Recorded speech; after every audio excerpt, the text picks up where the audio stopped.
ओवैसी को सीधा सीधा मैं आरोप लगा रहा हूँ, ओवैसी बीजेपी की बी टीम है, आरएसएस का आदमी है। आजम खान साहब का मुकाबला ना करे वो। अगर उसे मुकाबला करना है तो तेलंगाना में उसकी 8 सीटें क्यों हैं? उसने वहाँ सरकार क्यों नहीं बनाई योगी ओवैसी ने? यहाँ आजम खान साहब को लेकर के वो राजनीति करने आ रहा है, उसको खदेड़ दिया जाएगा। जुम्मन मुसलमान कह रहे हैं समाजवादी वालों को, वो खुद जुम्मन मुसलमान है। वो ओवैसी के साथ जाकर के अपने पैरों पर खुद कुल्हाड़ी मारेंगे। जिस तरह से ये ओवैसी कर रहे हैं, उनके साथ आज तक कोई मुकदमा कायम क्यों नहीं हुआ? कितना कर्रा बोलते हैं, उन्होंने खिड़कियां फाड़ी कानून की। अरे ये सब मिले हुए हैं, ये सब भाजपा के चमचे हैं, ये भाजपा का दलाल है ओवैसी। सीधी आरोप लगा रहा हूँ, साफ साफ देख चुका हूँ। सरकार समाजवादी पार्टी कार्यकर्ताओं को कमजोर ना समझे, हमारी हिम्मत का और हमारी बर्दाश्त का इम्तिहान डाले।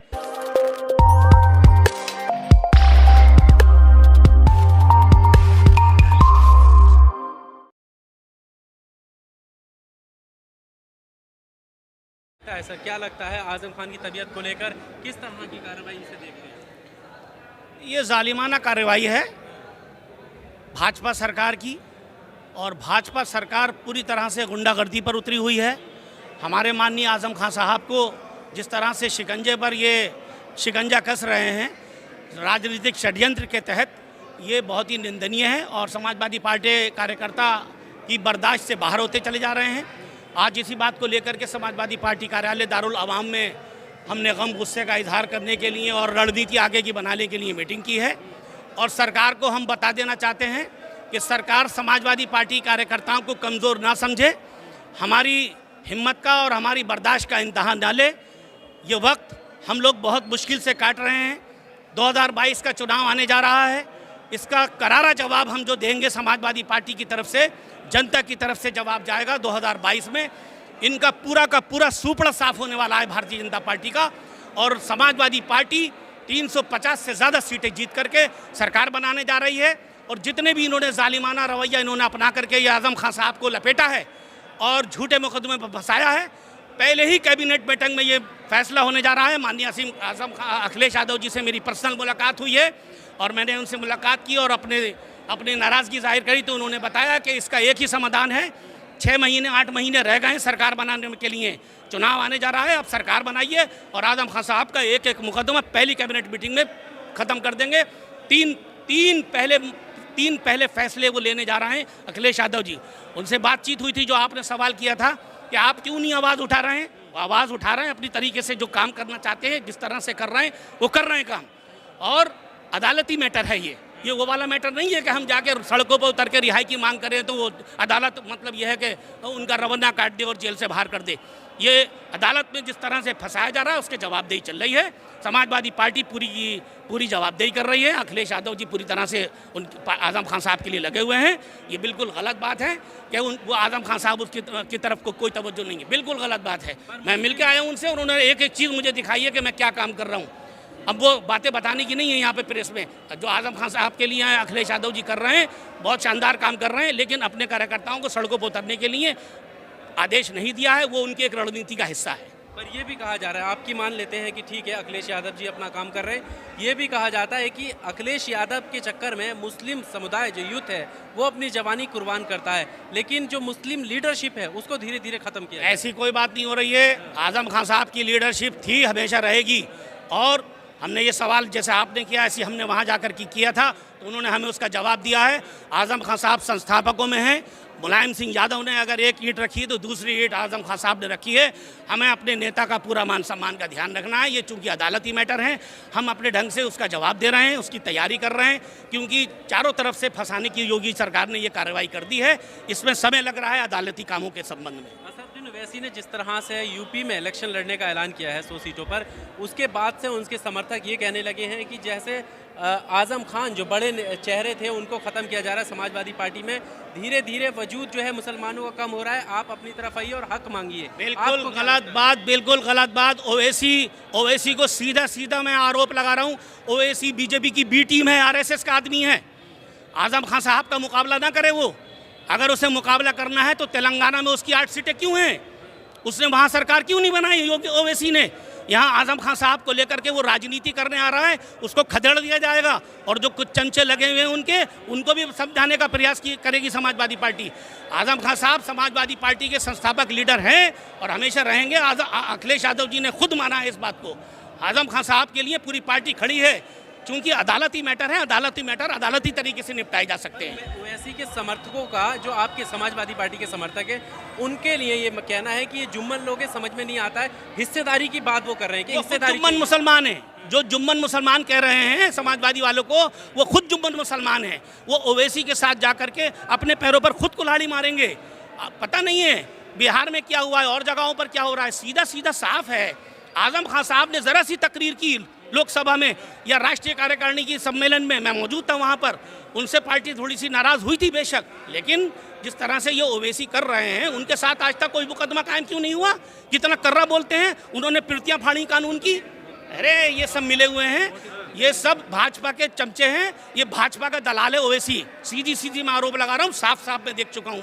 मैं एक लॉयर हूँ, समाजवादी समर्थक मोर्चे का राष्ट्रीय अध्यक्ष हूँ।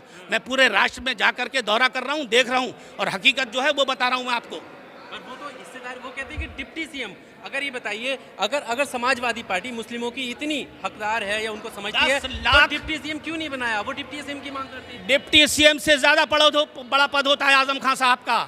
आपको मालूम है, डिप्टी सीएम डिक्लेयर्ड होते हैं जब आजम खान की जब समाजवादी की सरकार बनती है तो Azam Khan as a chief minister रहते हैं।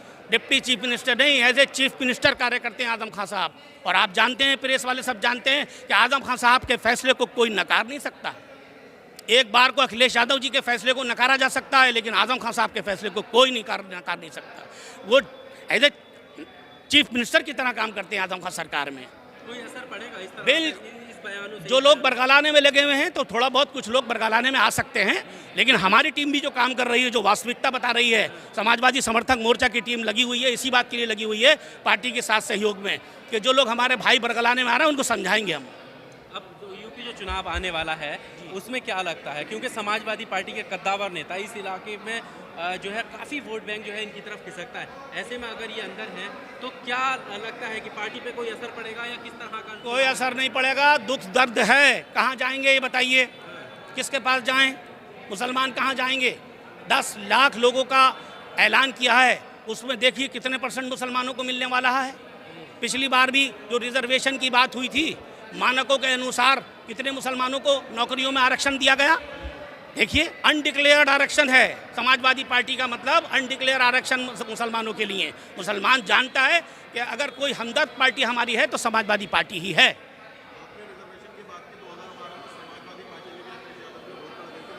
बिल्कुल, इस बात को, ये बात आपने जो कही है आरक्षण के हिसाब से, अब ज़रा आप आंकलन देख लीजिए, आंकड़ा उठा के देख लीजिए कितने % मुसलमानों को क्या मिला है। ये रणनीति का हिस्सा है उनकी, मुलायम सिंह यादव जी की। देते हैं, पीछे से हाथ दे करके देते हैं, डिक्लेयर करके जो घोषणा करी थी उस पर उन्होंने काम किया है। अच्छा, अभी इमरान प्रतापगढ़ी हैं जो अभी माइनॉरिटी का उन्हें अध्यक्ष बनाया गया है कांग्रेस की तरफ से, वो भी मुस्लिम क़यादत, मुस्लिमों को हक दिलाने, उनको मजबूत करने की बात करते हैं। और इस दौरान भी उन्होंने ट्वीट किया आज़म खान के इस तरह की स्वास्थ्य को लेकर, और काफ़ी जो है लोगों से जुड़ी हुई बात करते हैं। क्या लगता है? देखिए, मांग तो सभी करते हैं, उस पर प्रैक्टिकल करता कौन है? जो प्रैक्टिकल किया है वो समाजवादी पार्टी ने किया, इसीलिए सब। जब वो आए यहाँ पर रामपुर उनके परिवार से मिलने, आजम खान के परिवार से मिलने, जब इमरान प्रतापगढ़ी खुद आए, तब अखिलेश यादव को मजबूर होकर वहाँ जाना पड़ा। देखिए, ऐसा नहीं है, कुछ लोग बरगलाने के लिए, कुछ लोग सिंपैथी जताने के लिए आए और हमारे पार्टी में फूट डालने के लिए आए, तो अखिलेश यादव जी ने संज्ञान लिया इस बात का। उनके परिवार में तोड़फोड़ करने के इरादे से लोग आ रहे हैं। क्यों नहीं आए उसके बाद प्रतापगढ़ी जी? क्यों नहीं आए? जो और पार्टी के लीडर थे, हिमायत करने के लिए आए थे, क्या सड़कों पर उतरे? उन्होंने क्या कहा? खाली कुर्सी पे बैठ करके मैडम डॉक्टर फातिमा के साथ में खाली फ़ोटो खिंचवा के चले गए और अखबार में बयान दे दिया कि हम देखने भाल करने आए। ये झूठी देखा वाली और ये झूठी जो है ना हमदर्दी नहीं चलने वाली है। लोकसभा को बयान दिया, कोई बयान नहीं दिया किसी रंग का, कोई सड़कों पर उतर के किसी तरह का प्रेस को ज्ञापन नहीं दिया। बताइए, आप बताइए प्रेस वालों को कोई अगर उनकी तरफ से कोई बयान आया हो तो सिर्फ आन के फ़ोटो खिंचवा करके चले जाते हैं हमदर्दी जताने के लिए, हमारी पार्टी में तोड़फोड़ करने के लिए। तो अखिलेश जी राष्ट्रीय अध्यक्ष हैं, अपनी पार्टी के सर्वे सर्वा हैं, इसलिए फ़ौरन आए। और वो आए नहीं, बिना आए हुए काम कर रहे थे। लेकिन कुछ लोगों को दिखाना हुआ पसंद होता है, वो दिखावे के लिए आ गए, पार्टी के लिए काम कर रहे हैं। उन्होंने पूरी फाइल हमको दिखाई है कि किस तरह से आजम खान साहब के लिए कर रहे हैं। कितनी सीटें लाने वाली है अब चुनाव में? 350 से ज़्यादा सीटें जीतने जा रही है। समाजवादी पार्टी को कोई रोकने वाला पैदा नहीं होगा।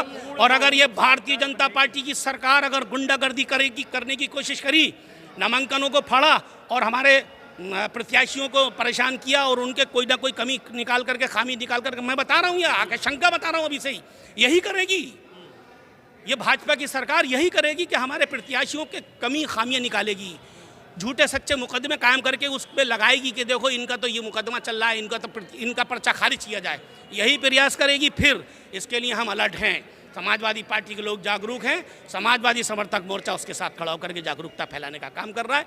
मेरी खुद अखिलेश यादव जी से मुलाकात हुई है, उन्होंने मुझे सम्मान दिया, अपने मंच पे मुझे बिठाला और उन्होंने वो चीज़ बताई जो मैं खुद भी अनभिज्ञ था। मैं भी कल तक यही कह रहा था कि अखिलेश यादव जी क्या कर रहे हैं और क्या नहीं कर रहे हैं। वो बहुत अच्छा काम कर रहे हैं।